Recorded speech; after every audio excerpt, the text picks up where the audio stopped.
Hello, welcome back to another recipe video. Today we've got a bunch of super low effort vegan snack ideas to go through, most of which come from you guys. My brain only contributed like 2 ideas here, so thank you so much to all the people sharing their knowledge in the comment section. As always, if you've got a snack idea that you think I should try out next, can be a weird one, then leave it in a comment. Let's begin. This is my mic. Hello.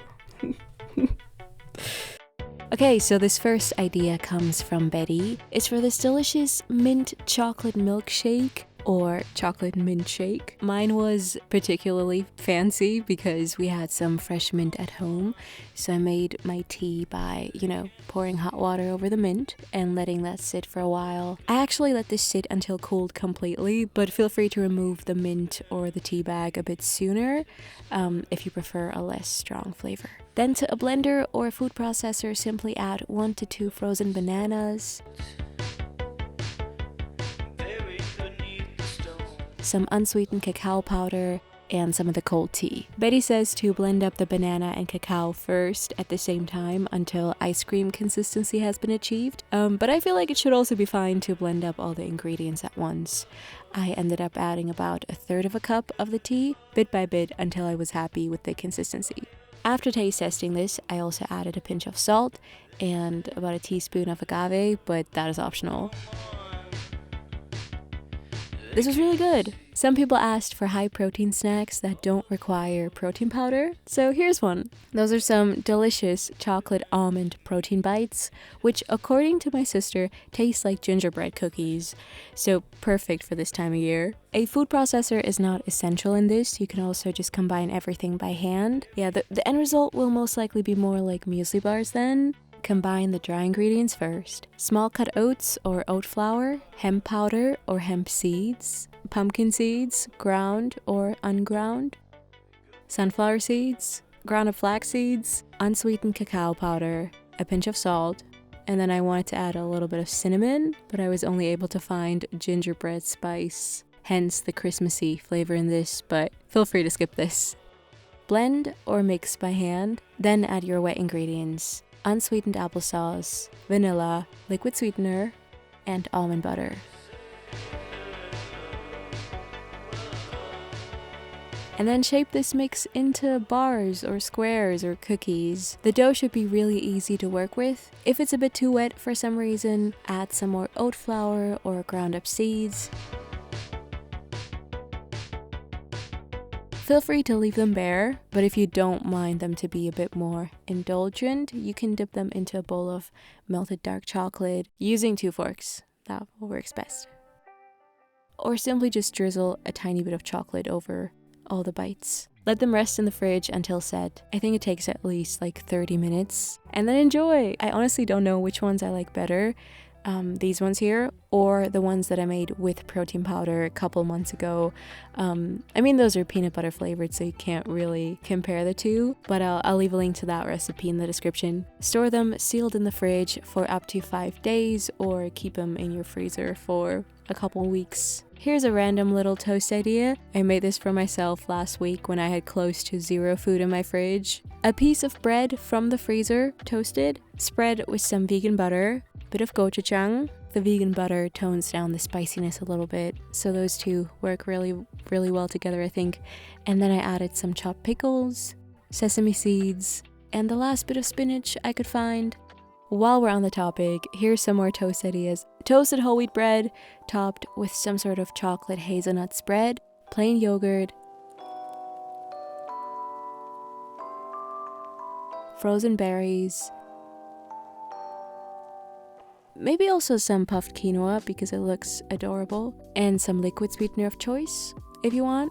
I really enjoyed this. I love the tartness of the berries and the soy yogurt in combination with the sweet Nutella. So good! This screenshot here has been in my camera roll for a while now. I think I saw it on Tumblr last year, that one time I was on Tumblr last year. First, I mashed up 1 banana and added 1 tablespoon of coconut flour to it.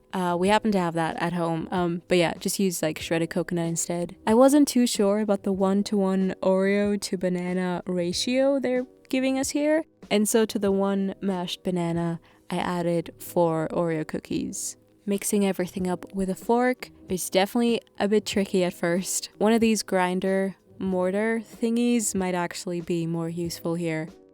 It tastes as you'd expect, sweet, delicious, but I bet that Snack Hacks used way more cookies. That's probably why it looks so much nicer than mine. I mean, this might as well just be refried beans. I tried saving the aesthetic here by adding some frozen raspberries to it, which worked okay, I guess. Maya suggests trying out frozen grapes topped with lots of lime juice and lime pulp.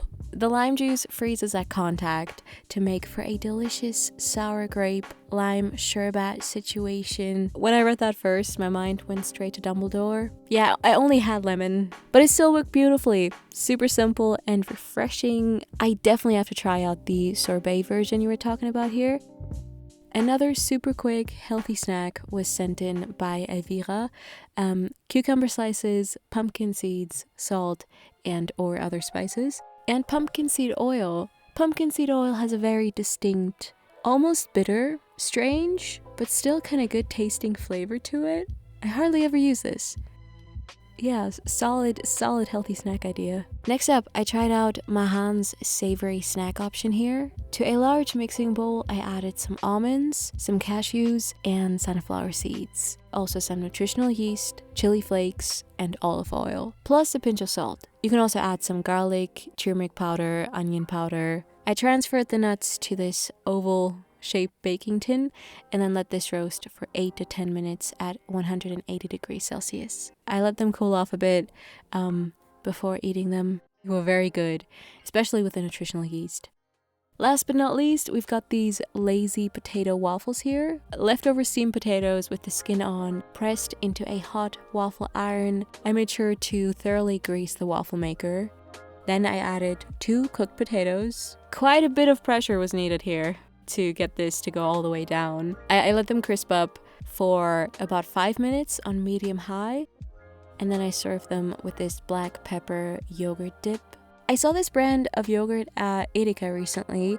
Shout out to their graphic design team. Yeah, only reason I chose this one was the packaging, but it did not disappoint. It actually tasted really good as well, and it worked really nicely in this savory recipe. So I mixed together some of this unsweetened plain soy yogurt with white wine vinegar, salt, cumin, and almost too much black pepper.